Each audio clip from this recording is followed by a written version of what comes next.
Before we dive into this gripping historical drama, make sure to subscribe to the channel and hit that notification bell.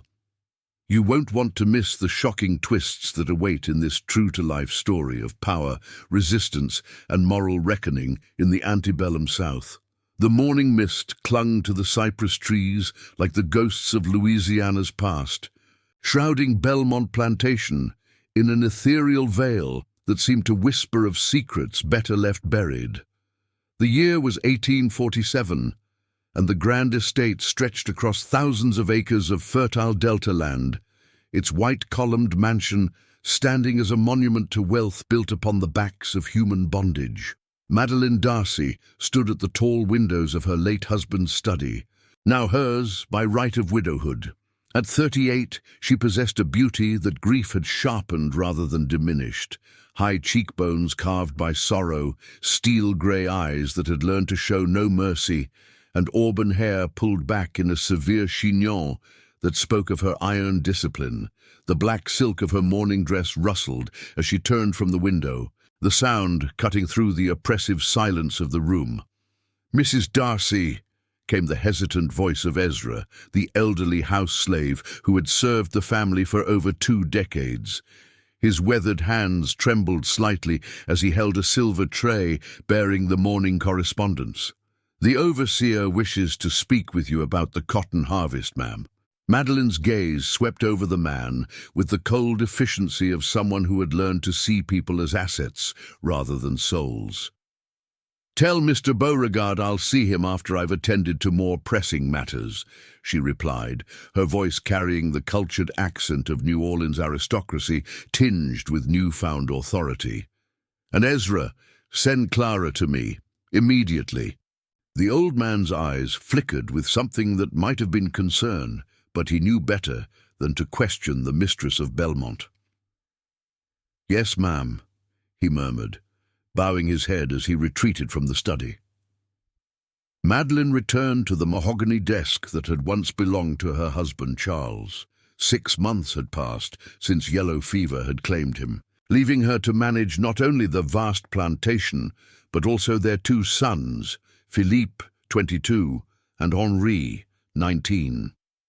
Both young men had inherited their father's refined features and gentle disposition, qualities that had served Charles well in the drawing rooms of New Orleans, but proved woefully inadequate for the harsh realities of plantation life. The sound of soft footsteps on the Persian carpet announced Clara's arrival. Madeleine looked up to see the young woman standing in the doorway, her posture erect despite the circumstances of her bondage. Clara was perhaps 20 years old, with skin the color of café au lait, and eyes that held depths Madeleine found both fascinating and unsettling.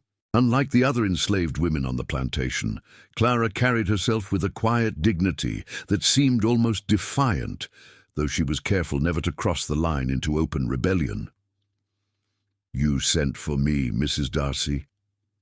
Clara's voice was soft but clear, educated, a result of having been raised in the house rather than the fields. Madeleine studied the young woman for a long moment, her mind calculating with the same precision she applied to crop yields and market prices. Clara wore a simple grey dress that, despite its plainness, could not disguise her natural grace.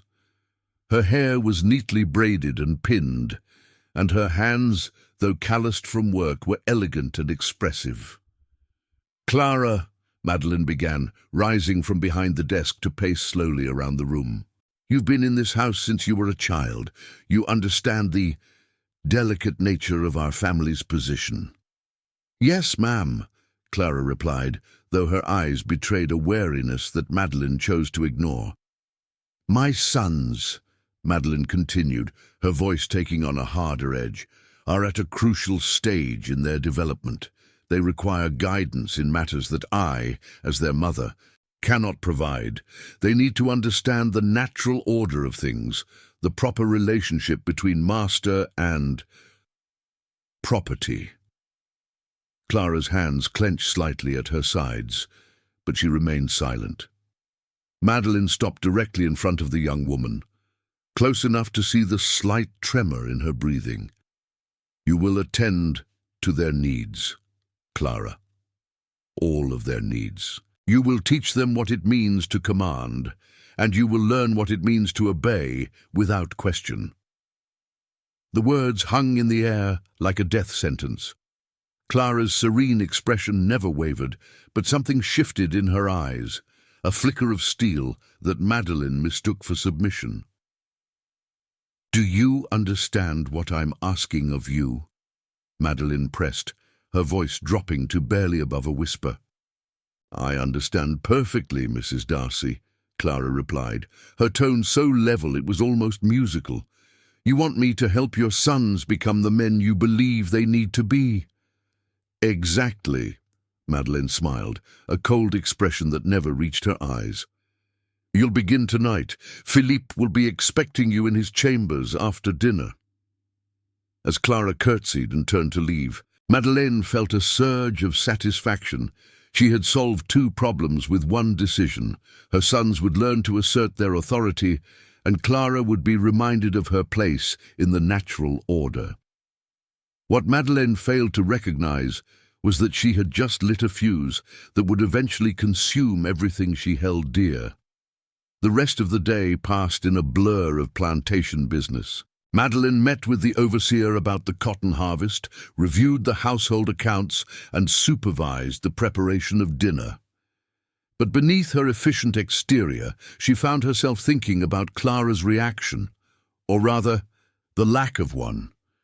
Most of the enslaved women would have wept or pleaded. Clara had simply accepted her fate with an equanimity that was somehow more disturbing than tears would have been. As evening approached, Madeleine summoned her sons to the parlour. Philippe and Henri D'Arcy were handsome young men, but their beauty was of the delicate, almost feminine variety that had become fashionable among the Creole aristocracy. Philippe, the elder, had inherited his mother's grey eyes and his father's sensitive mouth. Henri was darker, with chestnut hair and a dreamy expression that suggested he spent more time with poetry than practical matters. "Mother," Philippe said as he entered the parlour, his voice carrying the slight lisp that had persisted since childhood, "you wish to see us." Madeleine gestured for them to sit on the silk-upholstered sofa while she remained standing, a position that emphasized her authority. "I've made arrangements for your education to continue in a more practical direction," she began, choosing her words carefully. "Clara will be attending to your needs from now on." Henri looked puzzled. "Clara? But mother, she already helps with our laundry and—" "Not those needs," Madeleine interrupted sharply. "You're men now, or you should be. It's time you learned to exercise the authority that is your birthright." Philippe's pale cheeks flushed pink as understanding dawned. "Mother, surely you don't mean—" "I mean exactly what you think I mean," Madeleine said firmly. "Your father was too gentle with you both. The world will not be so kind. You must learn to take what is yours by right, to command without hesitation or guilt." The two young men exchanged glances, a silent communication that had developed between them since childhood. Henri's romantic nature recoiled from the idea, while Philippe struggled with the expectations placed upon him as the heir to Belmont. "What if we refuse?" Henri asked quietly, his voice barely audible. Madeleine's expression hardened. "Then you will prove yourselves unworthy of the D'Arcy name and everything your ancestors built.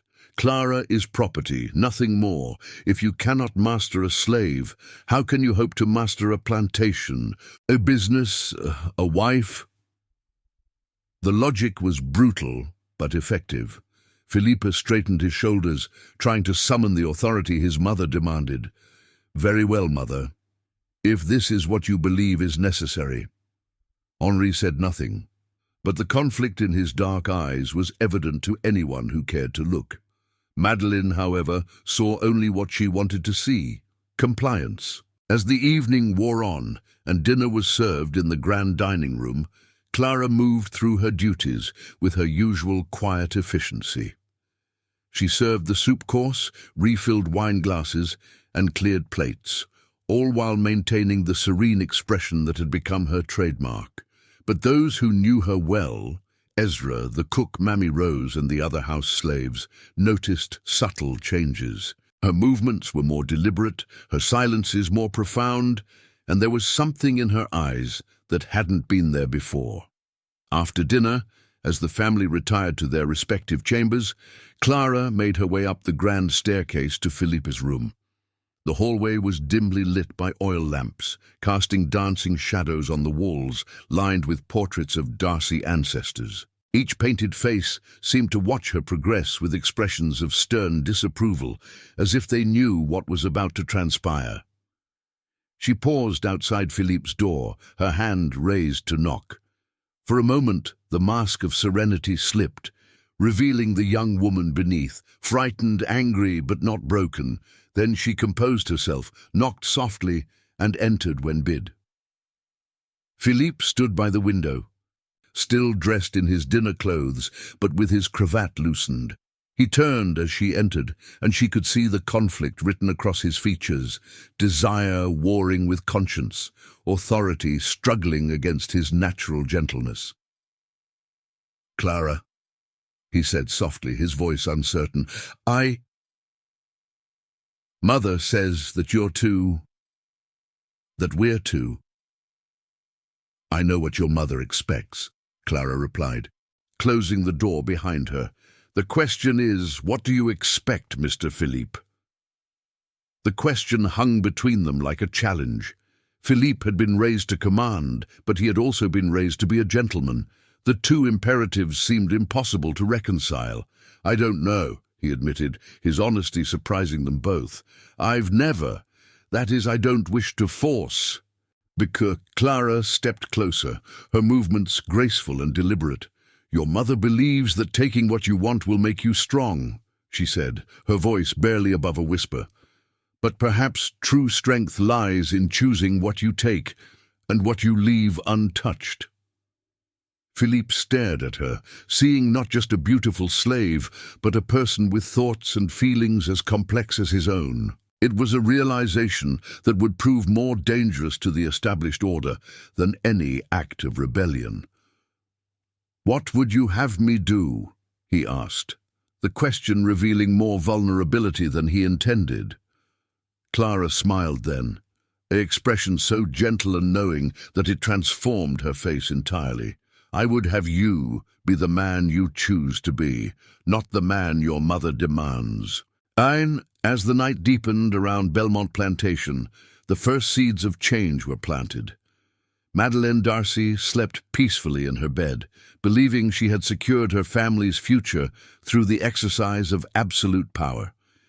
But in Philippe's chamber, a different kind of education was beginning, one that would ultimately challenge everything the D'Arcy dynasty stood for. The old order was about to face its greatest test, not from external forces or economic pressures, but from the quiet revolution of human conscience awakening to its own moral contradictions. 3 weeks had passed since Madeleine's decree, and the atmosphere at Bellemont had shifted in ways both subtle and profound. The morning sun filtered through the Spanish moss draped over the ancient oaks, casting dappled shadows across the plantation grounds where enslaved workers moved through their daily routines with the mechanical precision born of generations of bondage. In the kitchen house, separated from the main mansion by a covered walkway, Mammy Rose kneaded bread dough with more force than necessary. Her dark hands, gnarled from decades of service, worked the dough as if it were her frustrations made manifest. At 63, she had seen 3 generations of D'Arcys come and go, and she possessed the keen insight that came from a lifetime of observing the White family's secrets while remaining invisible to them. "That girl's playing with fire," she muttered to Ezra, who sat at the wooden table polishing silver. "Walking around here like she got some kind of power over them boys." Ezra looked up from the candlestick he was buffing, his rheumy eyes reflecting decades of accumulated wisdom. "Maybe she do," he said quietly. "Maybe she got the only power that matters, the power to make them see themselves clear. "Hush your mouth," Mammy Rose hissed, glancing toward the door. "You know better than to talk such foolishness. That kind of thinking get us all sold down river." But even as she spoke, both servants knew that something fundamental had changed in the house.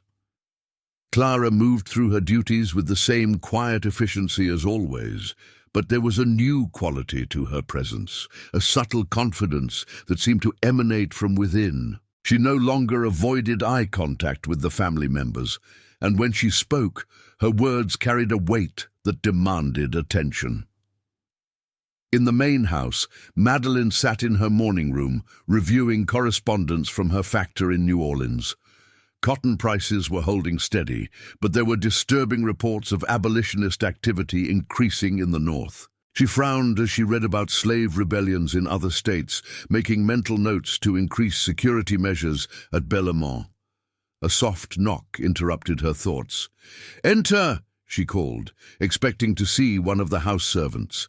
Instead, Philippe stepped into the room, his appearance disheveled in a way that would have been scandalous in New Orleans society. His usually perfectly groomed hair was tousled, his cravat askew, and there were dark circles under his eyes that spoke of sleepless nights. "Philippe," Madeleine said, setting down her letters, "you look terrible. Are you ill?" Her elder son moved to the window, staring out at the gardens, where Clara could be seen hanging laundry on the line. "I need to speak with you about Clara," he said without preamble. Madeleine's eyebrows rose. "Oh, I trust she's been satisfactory in her duties?" Philippe turned from the window, and Madeleine was startled by the intensity in his grey eyes. "She's remarkable," he said simply. "Intelligent, thoughtful, kind. Mother, did you know she can read not just simple words, but actual literature? She's been teaching herself from the books in Father's library." "That's quite enough," Madeleine said sharply, rising from her chair. "I don't care about her accomplishments. She's property, Philippe, nothing more. I hope you haven't forgotten that fundamental fact." "How can I forget it when you remind me constantly?" Philippe shot back, his voice carrying an edge of defiance that Madeleine had never heard before. "But what if we're wrong? What if the system we've built our lives upon is fundamentally flawed?" The words hung in the air like blasphemy. Madeleine stared at her son as if he had suddenly sprouted horns. "Philippe D'Arcy, you will not speak such treasonous nonsense in this house. Your father and grandfather built this plantation through hard work and proper understanding of the natural order. Negroes are children, incapable of governing themselves. It is our burden and our duty to provide them with structure and purpose." "Is it?" Philippe challenged. "Or is it simply convenient for us to believe that? Clara speaks 3 languages, Mother. She understands mathematics, philosophy, even music. How does that fit with your theory of natural inferiority?" Madeleine's face flushed with anger and something that might have been fear. "You're being manipulated by a clever slave who knows exactly how to appeal to your softer nature. This is precisely why I arranged for her to attend to you, to teach you to master such misguided sympathies." "The only thing she's taught me is that I've been living a lie," Philippe said quietly. "We all have." Before Madeleine could respond, Henri appeared in the doorway, his face pale and drawn. "Mother, Philippe, I need to speak with both of you. It's about Clara." Madeleine's heart sank as she saw the same conflicted expression on Henri's face that had been troubling Philippe. "What about her?" Henri entered the room fully, closing the door behind him. "Last night, when she came to my chambers, we talked. Really talked. She told me about her family, how they were separated when she was 8 years old. Her mother was sold to a plantation in Mississippi, her father to one in Alabama. She hasn't seen them since." "Henri," Madeleine warned, "you're allowing yourself to be swayed by sob stories designed to—" "She wasn't trying to gain my sympathy," Henri interrupted, his voice stronger than usual. "She was simply answering my questions. I asked her about her life and she told me. Do you know what she said when I asked if she hated us? Madeleine and Philippe waited in tense silence. She said she couldn't afford to hate us because hatred would consume her soul, and her soul was the only thing she truly owned. Then she asked me what I thought my soul was worth. The question seemed to echo in the elegant morning room, challenging the very foundations upon which the D'Arcy family had built their identity. Madeleine felt the ground shifting beneath her feet, but she refused to acknowledge the earthquake her own actions had triggered. "Enough," she said firmly. "Both of you are allowing yourselves to be manipulated by a slave who is clearly more cunning than I gave her credit for. This ends now. Clara will be reassigned to field work immediately." "No," Philippe said, the word cutting through the air with surprising force. Madeleine stared at her son in shock. "I beg your pardon?" "I said no, Mother. You will not punish Clara for our awakening to the truth. If you send her to the fields, I'll follow her there. And I'll join him," Henri added, moving to stand beside his brother. For the first time in her adult life, Madeleine D'Arcy found herself facing open rebellion from her own children. The irony was not lost on her. In trying to teach them to master others, she had somehow lost mastery over them. "You're both being ridiculous," she said, but her voice lacked its usual authority. "This infatuation will pass. Clara is a slave, and slaves exist to serve. That is the natural order of things." "Whose nature?" Philippe asked. "Yours? Mine? Or the nature that created us all as human beings with equal souls?" The philosophical challenge was more than Madeleine could bear. She had been raised in a world where such questions were never asked, where the hierarchy of race and class was as fixed as the movement of the stars. To question it was to question everything she had ever believed about herself and her place in the world. "Get out," she said quietly. "Both of you, get out of my sight before I say something I'll regret."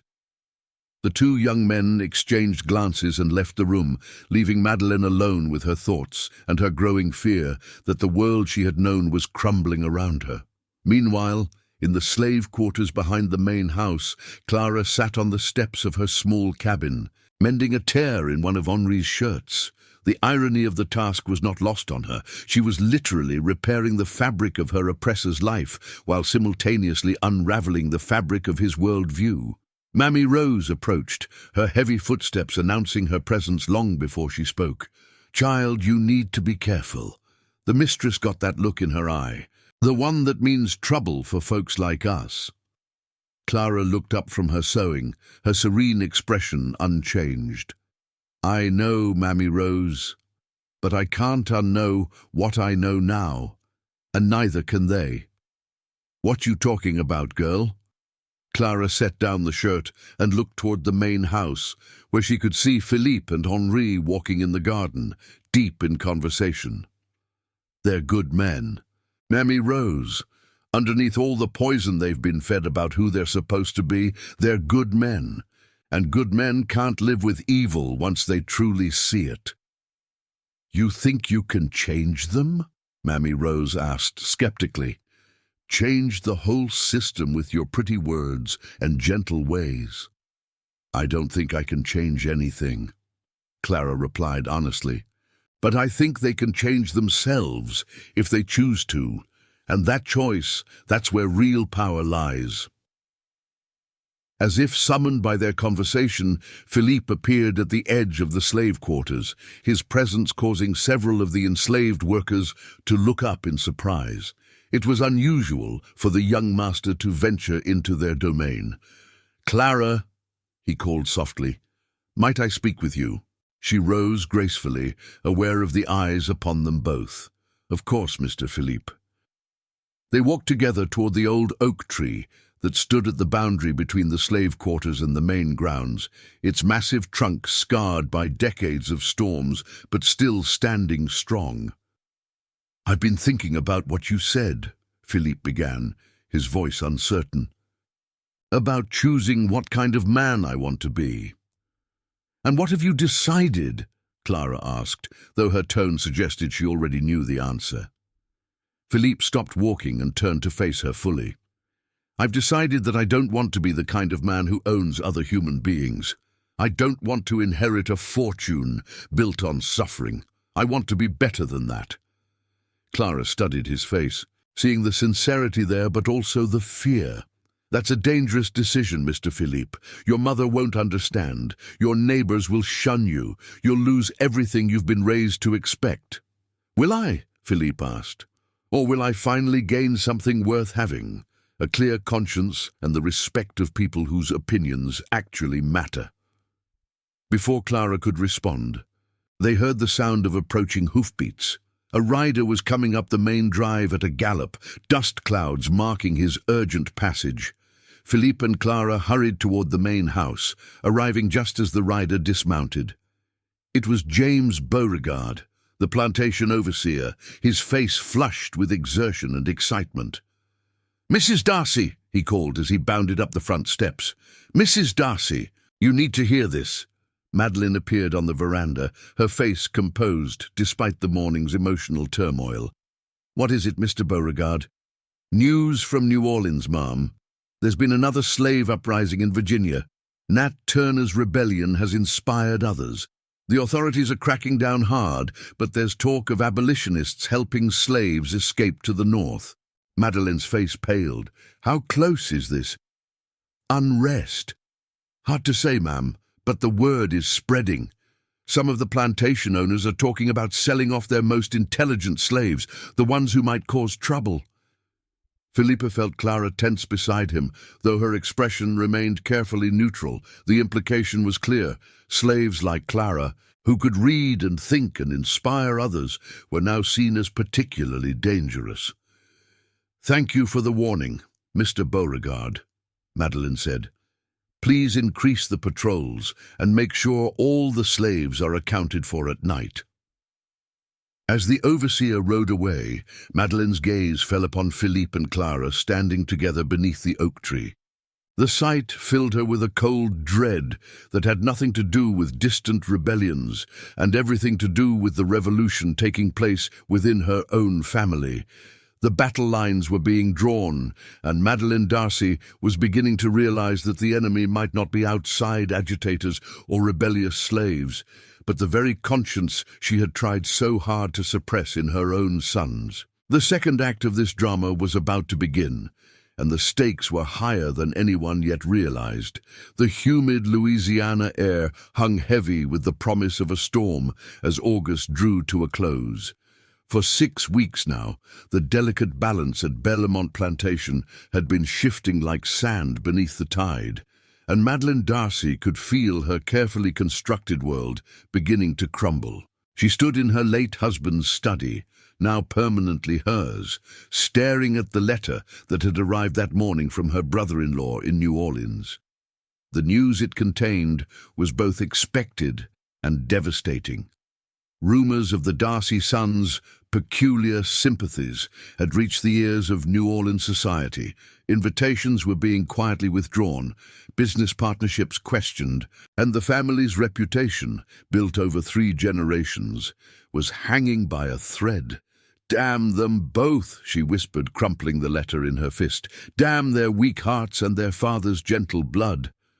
A soft knock interrupted her brooding. "Come," she called, expecting Ezra with the afternoon mail. Instead, Clara entered the room, carrying a tea service on a silver tray. Madeleine's eyes narrowed as she studied the young woman who had become the unwitting catalyst for her family's destruction. Clara moved with the same quiet grace as always, but there was something different about her now. A subtle confidence that seemed to radiate from within. "I didn't request tea," Madeleine said coldly. "No, ma'am," Clara replied, setting the tray on the mahogany desk. "But I thought you might need it. You've seemed troubled lately." The audacity of the statement took Madeleine's breath away. "Troubled? You think I'm troubled?" Her voice rose with each word. "You've destroyed my family, turned my sons against everything they were raised to believe, and you think I'm merely troubled?" Clara poured the tea with steady hands, her serene expression never wavering. "I haven't destroyed anything, Mrs. D'Arcy. I've simply existed as myself. If that existence has caused problems, perhaps the problem lies not with me, but with a system that requires people to deny their own humanity." Madeleine's hand moved instinctively toward the small pistol she kept in the desk drawer, a lady's weapon, pearl-handled and deadly. "How dare you speak to me that way? How dare you stand in my husband's study and lecture me about humanity?" "Because someone must," Clara said quietly, meeting Madeleine's furious gaze without flinching. "And because your sons have found the courage to question what they've been taught, even if you haven't." The words hit Madeleine like physical blows. She had spent months trying to understand how everything had gone so wrong, how her simple plan to toughen her sons had instead awakened their consciences. Now, looking at Clara's calm face, she finally understood the truth she had been avoiding. The problem wasn't that Clara was too clever or manipulative. The problem was that she was undeniably, unmistakably human. "You think you've won?" Madeleine said, her voice dropping to a dangerous whisper. "You think you've turned my boys against me with your pretty words and your tragic stories. But you've forgotten something crucial, Clara. You're still my property. You still belong to me." "Do I?" Clara asked, tilting her head slightly. "Or do I belong to myself, as God intended? Your sons have begun to see the truth, Mrs. D'Arcy. The question is whether you're brave enough to see it too." Before Madeleine could respond, the study door burst open and Philippe rushed in, his face flushed with excitement and determination. Henri followed close behind, both young men clearly agitated. "Mother," Philippe said breathlessly, "we need to talk. Henri and I have made a decision." Madeleine's heart sank as she saw the resolution in her sons' faces. "What decision?" Henri stepped forward, his usually gentle demeanor replaced by surprising steel. "We're freeing the slaves, Mother. All of them. We're going to sell the plantation and use the proceeds to help them establish new lives as free people." The words hit Madeleine like a physical blow. She staggered backward, gripping the edge of the desk for support. "You can't be serious. You can't simply... This plantation has been in our family for 3 generations. Your great-grandfather built this empire from nothing. Built it on the backs of stolen people," Philippe said firmly. "Built it on a foundation of human misery. We won't be part of that anymore." Madeleine's gaze swung wildly between her sons and Clara, who stood quietly beside the tea service, her expression unreadable. "This is her doing," she said, pointing an accusatory finger. "She's poisoned your minds with abolitionist propaganda." "Clara has never spoken against slavery," Henri said quietly. "She's never had to. Her very existence is argument enough against the system that enslaves her." "Your children," Madeleine spat, "naive children who don't understand the realities of the world. Without slavery, the South's economy would collapse. Thousands of white families would be ruined.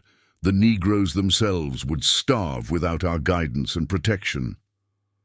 Philippe shook his head sadly. "Listen to yourself, Mother. You're so convinced of your own righteousness that you can't see the evil right in front of you. We're not protecting anyone. We're perpetuating a system of cruelty that degrades everyone it touches, including us." Madeleine felt the last of her control slipping away. Everything she had worked for, everything she had believed in, was crumbling before her eyes. In desperation, she pulled the pistol from the desk drawer, pointing it directly at Clara. "Get out," she said, her voice shaking with rage and grief. "All of you, get out. Clara, you have until sunset to leave this plantation. If I see you after dark, I'll shoot you as a runaway slave." Philippe stepped protectively in front of Clara, his face pale but determined. "If you want to shoot her, you'll have to shoot me first." Henri moved to stand beside his brother, presenting a united front. "And me." Madeleine stared at her sons, these young men she had raised, loved, and tried to mold in her own image, and saw strangers. They were willing to die for a slave, willing to throw away their birthright for the sake of an ideal she couldn't understand. "You're not my sons," she whispered, the pistol wavering in her trembling hand. "My sons would never betray their own blood for a Negro." "We're exactly your sons," Philippe said gently. "We're the men you raised us to be, even if we're not the men you wanted us to become. Father taught us to be kind, to be just, to protect those who couldn't protect themselves. We're honoring his memory, even if we're disappointing you." The mention of Charles broke something inside Madeleine. She lowered the pistol, her shoulders sagging with defeat. "Your father was a good man," she admitted quietly. "Too good for this world, perhaps. Too good for me." Clara stepped out from behind Philippe, her movement slow and deliberate. "Mrs. D'Arcy," she said softly, "it's not too late. You could choose to be the woman your husband believed you were. You could choose to see us as he saw us, as people worthy of freedom and dignity." For a moment, Madeleine wavered. She looked at Clara's face, really looked at it, and saw not a piece of property, but a young woman with hopes and dreams and fears, just like her own. She saw intelligence and kindness, and a strength that had endured years of bondage without breaking. But the moment passed. The weight of a lifetime's conditioning, the fear of losing everything she had known, the terror of admitting she had been wrong about something so fundamental, it was too much. "No," she said, her voice hollow. "I can't. I won't. This is my home, my life, my world. I won't let you destroy it."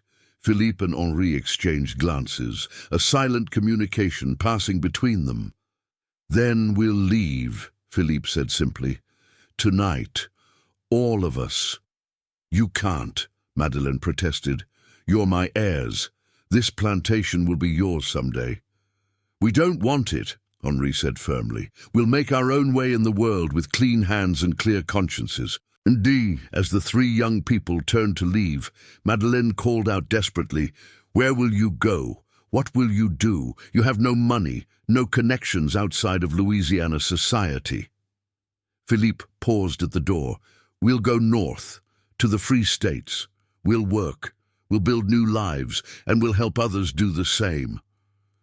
"You'll be outcasts," Madeleine warned. "Pariahs. No decent society will accept you." Clara spoke for the first time since the confrontation began. "Perhaps it's time to find a new definition of decent society, Mrs. D'Arcy. One based on character rather than color, on humanity rather than hierarchy." As they left the study, Madeleine sank into her husband's chair, the pistol falling from her nerveless fingers to clatter on the floor. Outside, she could hear the sounds of the plantation continuing its daily routine, slaves working in the fields, overseers calling out orders, the eternal cycle of oppression and resistance that had defined her world for as long as she could remember. But now that world felt hollow, empty of meaning. Her sons were gone, not just physically but spiritually. They had chosen a different path, one that led away from everything she had taught them to value. As the sun began to set over the Louisiana Delta, painting the sky in shades of gold and crimson, Madeleine D'Arcy sat alone in her empty mansion, surrounded by the ghosts of her ancestors and the weight of her choices. She had tried to preserve her world by hardening her sons' hearts, but instead she had lost them to the very compassion she had sought to destroy. The old order was dying, and she was its last, lonely guardian. 6 months had passed since that fateful evening when Philippe, Henri, and Clara had disappeared into the Louisiana night, leaving Bellemont Plantation forever changed. The winter of 1848 had been harsh, not just in terms of weather, but in the cold reality of consequences that had settled over the once grand estate like a shroud. Madeleine D'Arcy stood at the same window, where she had first conceived her terrible plan. But the woman who gazed out at the frost-covered fields bore little resemblance to the iron-willed widow of months past. Her auburn hair had gone prematurely grey, her face was gaunt from sleepless nights and poor appetite, and her once proud bearing had given way to a stooped posture that spoke of defeat. The plantation was dying. Without her sons to inherit it, and with the scandal of their abolitionist sympathies having spread throughout Louisiana society, Madeleine found herself increasingly isolated. Business partners had withdrawn their support, neighboring plantation owners avoided her, and even the slaves seemed to sense the change in the air, working with less enthusiasm, whispering among themselves about freedom and the North. Ezra entered the study carrying the morning mail, his aged hands trembling more than usual. At 70, he had served the D'Arcy family his entire life, and the uncertainty of the plantation's future weighed heavily on his mind. "Any word?" Madeleine asked without turning from the window, though they both knew what she was asking about. "No, ma'am," Ezra replied softly. "No letters from the young masters."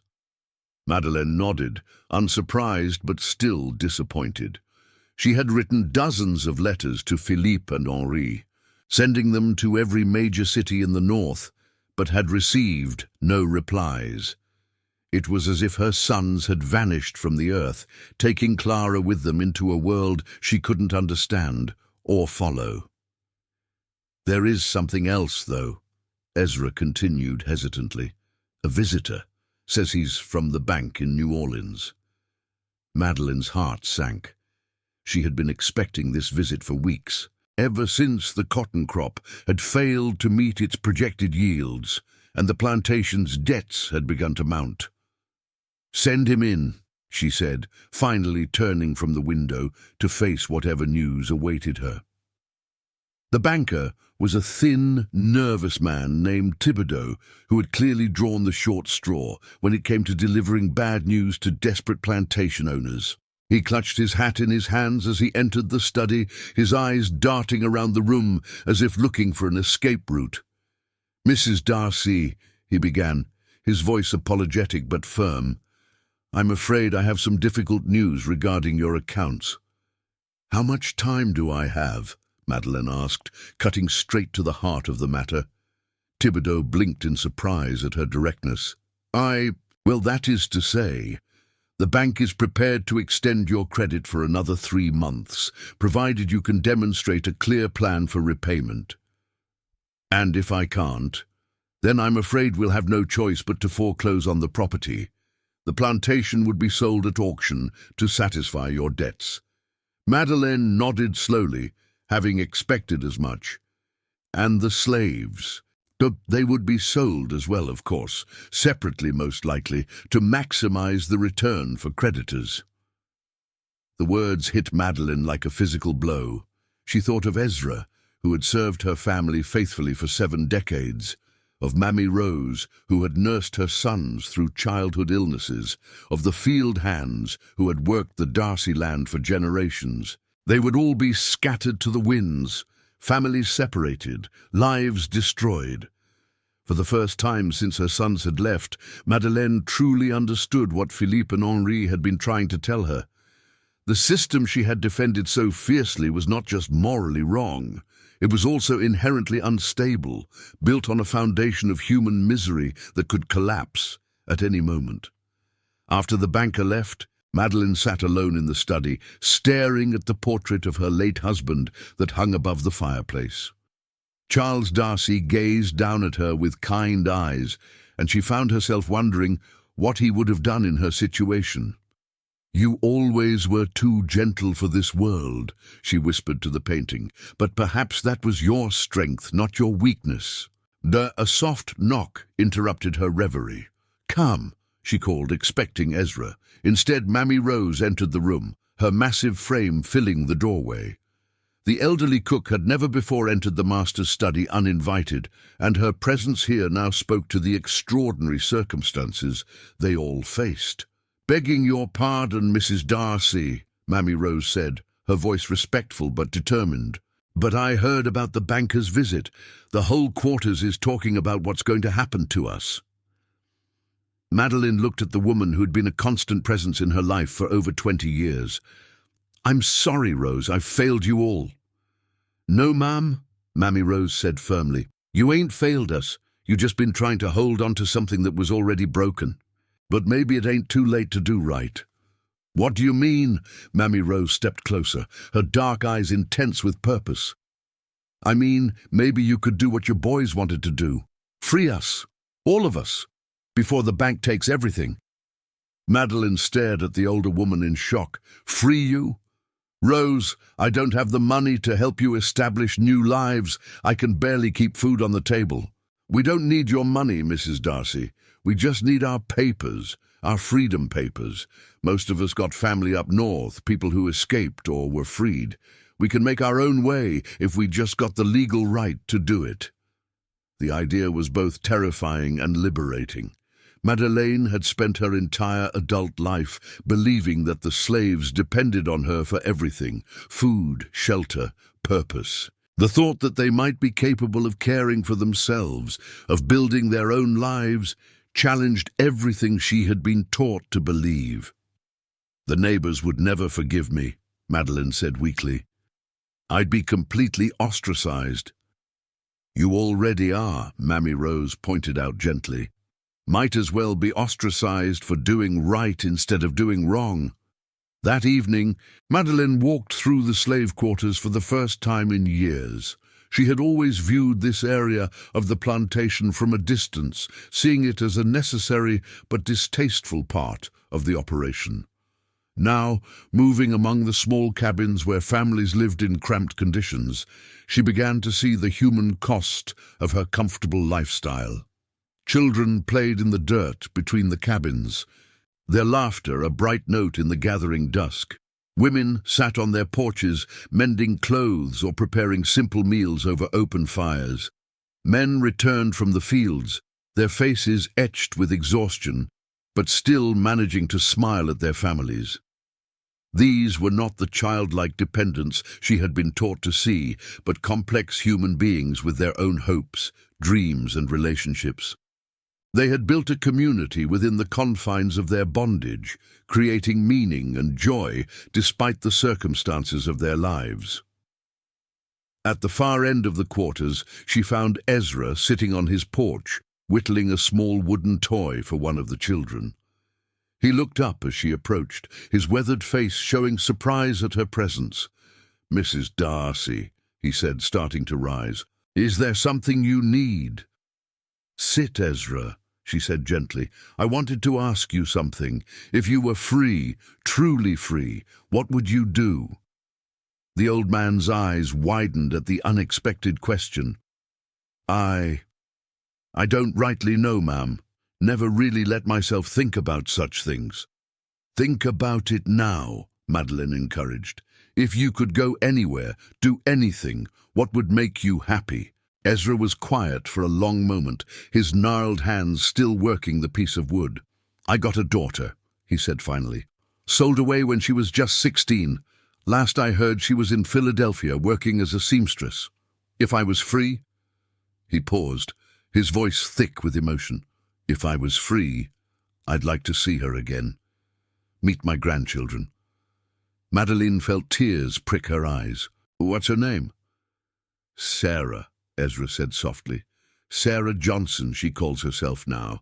Got herself a good husband, from what I hear, a free man." "How do you know all this?" Ezra looked uncomfortable.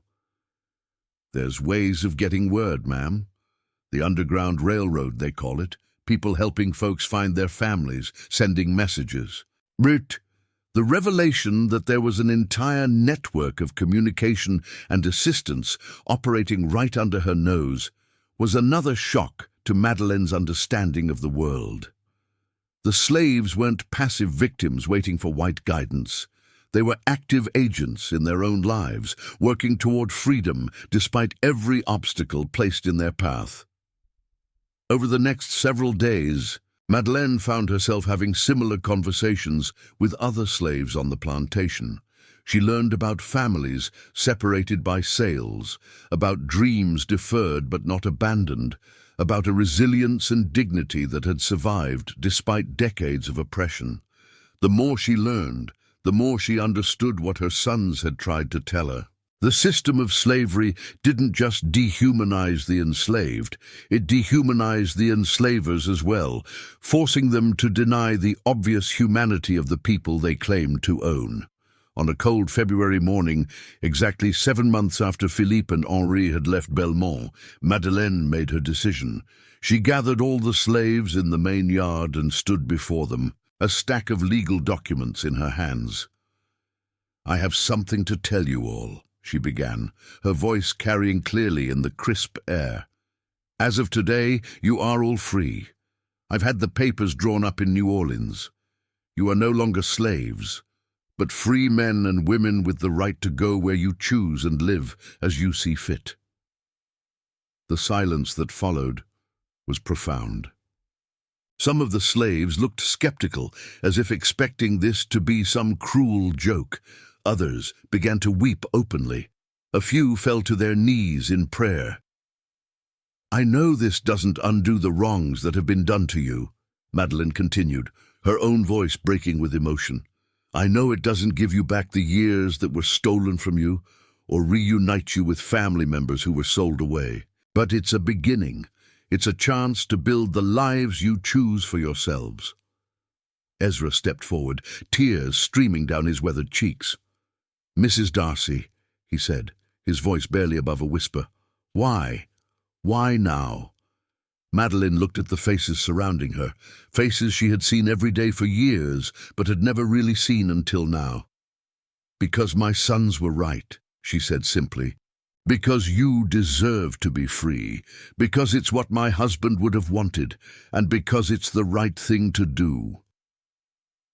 In the weeks that followed, the former slaves of Bellemont Plantation began to scatter to the winds. Some headed north to reunite with family members. Others stayed in Louisiana but moved to New Orleans or other cities where they could work for wages. A few, like Mamie Rose, chose to remain at the plantation temporarily to help Madeleine prepare for the inevitable auction. Ezra was among those who left for the north, carrying his freedom papers and a letter of introduction that Madeleine had written for him. On the day of his departure, he came to say goodbye, his few possessions packed in a small bundle. "I want you to know," he said, standing in the doorway of the study where he had served for so many years, "that despite everything, there was kindness in this house. Your husband was a good man, and your boys. They got his heart." "And what about me, Ezra?" Madeleine asked. "Do I have any of his heart?" The old man smiled, the expression transforming his weathered face. "You freed us, didn't you? That took more courage than anything Master Charles ever did. He was born good. You had to choose to become good. That's harder, and maybe more valuable." After Ezra left, Madeleine found herself truly alone for the first time in her life. The great house echoed with emptiness, its rooms too large and too quiet for one person. But in the silence, she began to hear something she had never noticed before, the sound of her own conscience, finally free to speak. 3 weeks later, a letter arrived that changed everything. It bore a Philadelphia postmark and was addressed in handwriting she recognized immediately.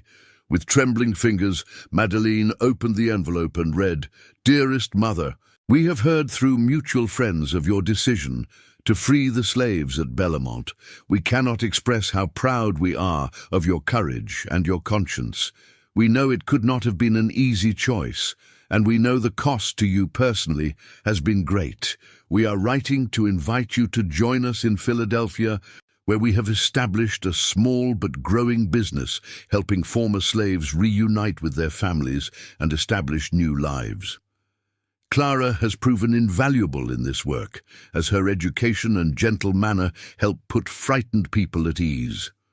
We know we disappointed you by leaving as we did, and we know our choices have cost you dearly, but we hope that perhaps, in time, We might build something new together, a family based not on the ownership of others, but on love, respect, and shared purpose.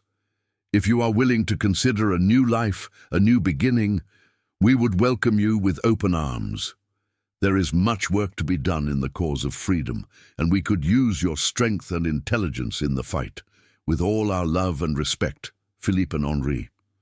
P.S. Clara asked us to tell you that she forgives you, and that she hopes you can forgive yourself. She says that redemption is always possible for those brave enough to seek it. Madeleine read the letter 3 times before setting it down on the desk. Outside, she could hear the sounds of the auction preparations, men cataloguing furniture, measuring rooms, preparing to sell off the remnants of the D'Arcy dynasty. But for the first time in months, Madeleine felt something she had almost forgotten. Hope. She picked up her pen and began to write. "My dearest sons, yes, I will come. I will help. I will try to become the woman your father believed I could be, and the mother you deserve to have. I cannot undo the past, but perhaps I can help build a better future. Perhaps we can all find redemption in the work of setting others free. Your loving mother, Madeleine." As she sealed the letter, Madeleine looked once more at her husband's portrait. Charles D'Arcy seemed to be smiling down at her, his kind eyes full of approval and love. The old world was ending, but a new one was beginning. And for the first time in her life, Madeleine D'Arcy was ready to be part of building something better than what had come before. The price of freedom, she had learned, was not just the loss of what you thought you owned, but the courage to admit you had been wrong. It was a price she was finally willing to pay. Philadelphia, Pennsylvania, spring 1850. The small office on Chestnut Street bore no outward sign of the revolutionary work taking place within its modest walls. To passers-by, it appeared to be nothing more than another business establishment in the bustling commercial district of Philadelphia. But inside, the Freedom Foundation, as Philippe, Henri, and Clara had named their organization, was quietly changing lives one family at a time. Madeleine D'Arcy sat at a simple wooden desk, her once elegant hands now ink-stained from hours of correspondence. At 42, she looked older than her years, but there was a peace in her face that had been absent during her years as mistress of Bellemont. Her hair, now completely silver, was pulled back in a practical style, and she wore a simple grey dress that would have scandalized her former social circle. "Mrs. D'Arcy," called Clara from across the room, where she was helping a young woman fill out paperwork. "We've received word from the conductor in Baltimore. The Johnson family made it safely to Canada." Madeleine looked up from the letter she was writing and smiled, a genuine expression of joy that transformed her features. "Wonderful news. That makes 37 families we've helped reunite this year." The work was dangerous and often heartbreaking. They helped former slaves locate family members sold away years or decades earlier, provided legal assistance to those seeking to establish their freedom in court, and occasionally aided in the more clandestine activities of the Underground Railroad. It was illegal, socially unacceptable, and absolutely necessary. Philippe entered the office carrying a stack of newspapers, his face grim. "The Fugitive Slave Act passed," he announced, setting the papers on the central table. "It's official now. Even free states are required to return escaped slaves to their owners." The room fell silent as the implications sank in. The new federal law meant that their work had become even more dangerous, and that formerly safe havens in the North were no longer secure. Henri looked up from the financial ledgers he was reviewing. "What does this mean for our families in Philadelphia? For people like the Johnsons?" "It means we adapt," Clara said firmly, her voice carrying the same quiet strength that had once challenged the foundations of Belmont Plantation. "It means we find new ways to help, new routes to safety, new methods of resistance." Madeleine stood and walked to the window, looking out at the busy street below. It also means that more people will begin to see the true face of slavery, she said thoughtfully. When northern citizens are forced to participate in the capture and return of human beings, when they see families torn apart on their own doorsteps, perhaps more will join our cause. It was a prescient observation. The Fugitive Slave Act would indeed galvanize northern opposition to slavery in ways that decades of abolitionist rhetoric had failed to achieve. A knock at the door interrupted their discussion. Philippe opened it to reveal Ezra, now 73, but still spry, his face beaming with joy. Behind him stood a woman in her 30s with kind eyes and calloused hands, clearly a working woman, but dressed in the simple finery of someone celebrating a special occasion. "Mrs. D'Arcy," Ezra said, his voice thick with emotion, "I'd like you to meet my daughter, Sarah." Madeleine felt tears spring to her eyes as she watched the reunion she had helped make possible. Sarah Johnson, for she had indeed taken her husband's name, embraced her father with a tenderness that spoke of years of separation and the miracle of being together again. "Thank you," Sarah said, turning to address the room. "All of you. My father told me what you've done, how you've helped so many families find each other again. I can never repay such a gift." "Your freedom is payment enough," Madeleine replied, meaning every word. "Your happiness, your family's future, that's all the reward we need." As the afternoon wore on, more visitors arrived. Former slaves seeking help locating family members, free blacks needing legal assistance, and occasionally white allies offering support or information. The office buzzed with activity, a hub of hope in a world still largely defined by oppression. Near closing time, as the last visitors departed and the staff began organizing papers for the next day, Clara approached Madeleine's desk. "I wanted to thank you," Clara said quietly, "for the letter you wrote to the newspaper last week, your testimony about life on a plantation, coming from someone who owned slaves, carries weight that our words never could." Madeleine looked up from her correspondence. "It was the least I could do.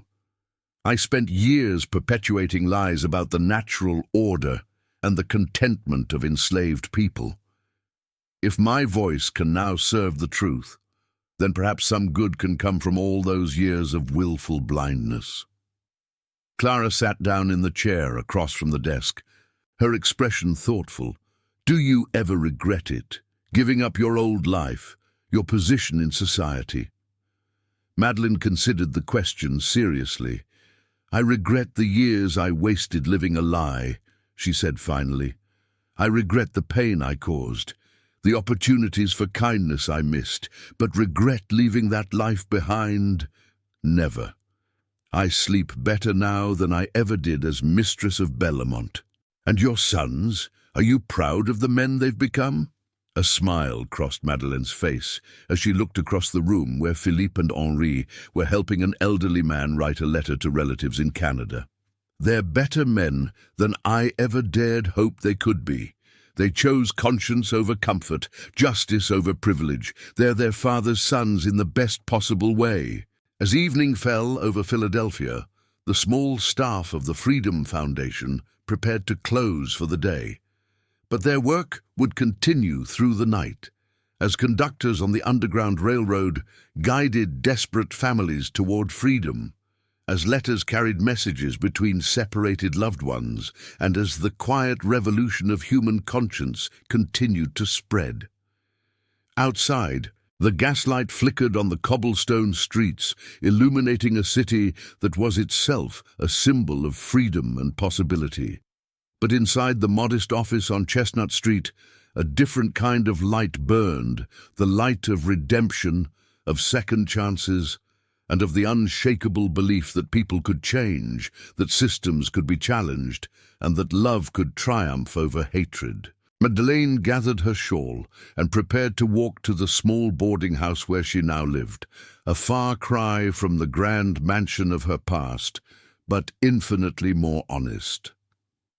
As she reached the door, she paused to look back at the office that had become her life's true work. On the wall hung a simple wooden plaque that Philippe had carved, bearing words that had become their unofficial motto. The arc of the moral universe is long, but it bends toward justice. Below it, almost hidden in the shadows, was a small daguerreotype, a photograph of the four of them taken the previous Christmas. Madeleine, Philippe, Henri, and Clara, standing together, not as master and slaves, not as owner and property, but as family, as equals, as human beings united in common cause. The old world of Bellemont Plantation was gone forever, swept away by the tide of history and the courage of those who dared to imagine something better.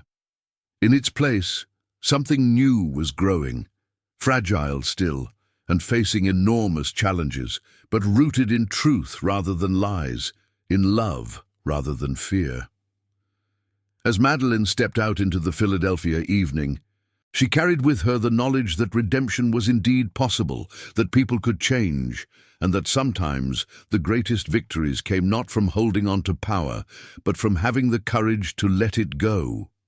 The seeds of change, planted in the rich soil of awakened conscience, were beginning to bloom, and though the harvest was still years away, the promise of freedom, true freedom for all, had never seemed more real or more achievable.